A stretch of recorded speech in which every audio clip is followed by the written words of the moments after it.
नमस्कार, आप देख रहे हैं डॉक्टर साहिब, आपके साथ मैं हूं मुस्कान और आज मेरे साथ मौजूद है डॉक्टर अमित कुमार। दर्शकों, आपको बता दें कि बिहार के जाने-माने ईएनटी स्पेशलिस्ट हैं। सर नमस्कार, बहुत-बहुत स्वागत है नमस्कार। आपका। सर मैं आपसे ये जानना चाहूँगी, हम जानते हैं कि आप ईएनटी स्पेशलिस्ट हैं, तो अगर हम कान, नाक और गले की बात करें, हम अक्सर ऐसा देखते हैं छोटे बच्चे अपने कान में, नाक में या मुँह में कुछ डाल लेते हैं। ऐसे में समझ नहीं पाते लोग, पेरेंट्स भी घबरा जाते हैं कि करना क्या है। आपसे जानना चाहेंगे ऐसी स्थिति में पेरेंट्स को, जो उनके अभिभावक हैं, वो क्या करें? सबसे पहले तो अगर कुछ बच्चा डाल लेता है, आपने देखा है कई बार तो अननोटिस्ड भी चला जाता है। बच्चा खेलते खेलते में कुछ डाल लेता है, नाक के अंदर छोटा सा कोई थर्मोकॉल का चीज़ या पेंसिल का टूटा हुआ टुकड़ा या कलर पेन का टुकड़ा नाक में या कान में डाल लेता है, क्योंकि अननोटिस चला जाता है। उस केस में बहुत बाद में प्रेजेंट करते हैं पेरेंट्स बच्चों को लेकर के कि ऐसा ऐसा कान बह रहा है या नाक में सांस लेने की दिक्कत है या नाक से खून आ रहा है। लेकिन कई बार मैं ये इस पे इम्फेसिस करना चाहूँगा, अगर पेरेंट्स देखते हैं कि बच्चे ने कुछ डाला, तो भी पेरेंट्स कान से या नाक से खुद प्रयास करने लगते हैं निकालने का उसको।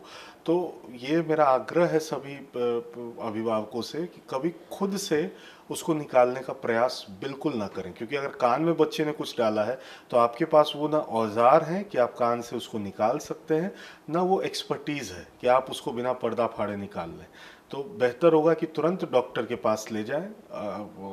जो भी आपके आसपास में कान नाक गले के डॉक्टर हैं उनके पास ले जाएं। उनके पास एक्सपर्टीज़ भी है उसको निकालने का, उनके पास हुनर है कि वो निकाल सके बिना कोई भी नुकसान पहुंचाए आपके बच्चे को, और उससे कोई तकलीफ भी बच्चे को नहीं होती। और नाक में अगर कोई चीज़ जाती है, ये कान की बात मैंने बोली, नाक में कोई चीज़ जाती है तो वो और गंभीर हो सकती है, क्योंकि नाक से अगर पेरेंट्स खुद निकालने की कोशिश करेंगे तो कई बार नाक के पीछे वाले रास्ते से होके या तो वो सांस की नली में जा सकती है।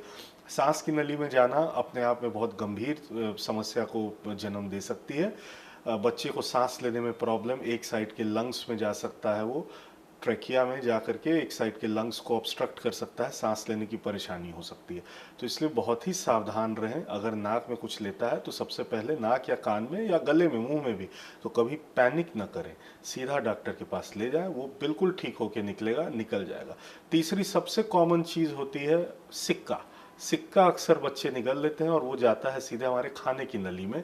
99% 98% ऑफ द टाइम्स, 1-2% में वो सांस की नली में भी जा सकता है। तो उस केस में, दोनों केसेस में आपको तुरंत डॉक्टर के पास ले जाना चाहिए। अगर सिक्का डाला है तो कई बार ऑपरेशन होता है। ऑपरेशन कोई किसी भी प्रकार का चीर फाड़ नहीं होता, रिजिड इसोफेगोस्कोपी बोलते हैं। या अगर सांस की नली में जाता है तो ब्रोंकोस्कोपी होती है, जिसको सांस के रास्ते में डाल करके एक ट्यूब डाला जाता है मुंह के रास्ते से, और सांस के रास्ते में जाके उसको देख करके फॉरेन बॉडी यानी जो सिक्का या कोई भी चीज़ अगर डाला है बच्चे मुंह से तो उसको निकाल लिया जाता है। सांस की ये खाने की नली में अगर जाती है इसोफेगस में, तो भी उसका वही इलाज होता है, इसोफेगोस्कोपी करके उसको सेफली निकाल दिया जाता है। अगर डॉक्टर के पास जाएंगे तो बच्चा सेफ रहेगा, कोई प्रॉब्लम नहीं होगी। कई बार कान या नाक में भी बच्चा कुछ डालता है तो ज़्यादातर तो ओपीडी बेसिस में, अपने ओपीडी में ही निकाल दिया जाता है। लेकिन अगर बच्चा बहुत ज़्यादा परेशान करने वाला है या समझदार नहीं है तो कई बार थोड़ी सी बेहोशी दे करके उसको निकालना पड़ता है। लेकिन बॉटम लाइन ये है कि हमेशा सलाह करें अपने डॉक्टर से, कभी भी खुद कुछ प्रयास ना करें और पैनिक ना करें। बहुत परेशान ना हो कि क्या होगा क्या होगा, कुछ नहीं होगा, सब अच्छा होगा। लेकिन पहले आप डॉक्टर के पास जाएं और फिर उसको प्रयास करें। ठीक है। जैसा कि अभी आपने सिक्के की बात की, हम अक्सर ऐसा देखते हैं कि जो छोटे बच्चे होते हैं, अगर वो मछली खाते हैं तो उनके गले में कांटा गड़ जाता है। ऐसे में वो रोने लगते हैं, समझ नहीं पाते कि करना क्या है। ऐसे में क्या करें? कांटा गड़ता है फिर भी डॉक्टर के पास जाएं। कांटा गड़ने, जब गड़ता है कांटा, तो कांटा कोई इसको पहले तो देखना पड़ता है कि कांटा कहाँ पर अटका हुआ है। कई बार वो टॉन्सिल के आसपास के इलाके में अटका हुआ होता है, मुंह के अंदर टॉन्सिल होता है दोनों साइड, वहाँ अटका हुआ होता है। वहाँ अगर अटका हुआ है तो उसको ओपीडी बेसिस पे निकाल दिया जाता है।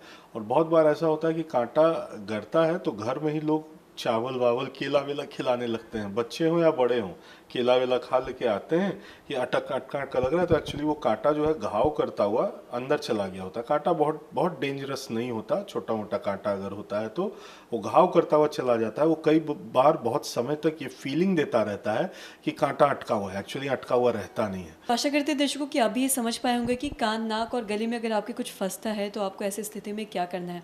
सबसे पहले तो डॉक्टर साहब ने जैसा बताया कि पेशेंस रखना बहुत ज़रूरी है, घबराना नहीं है, और उसके बाद डॉक्टर के पास आप जाके दिखवा सकते हैं। तो आशा करते हैं दर्शकों की जो तमाम जानकारी है आपके लिए लाभदायक रही हो। तो आज की इस वीडियो में इतना ही। अगर आपने अब तक हमारे चैनल को सब्सक्राइब नहीं किया तो तुरंत कर ले, साथ ही हमारे फेसबुक पेज को लाइक करें। वीडियो देखने के लिए आपका धन्यवाद।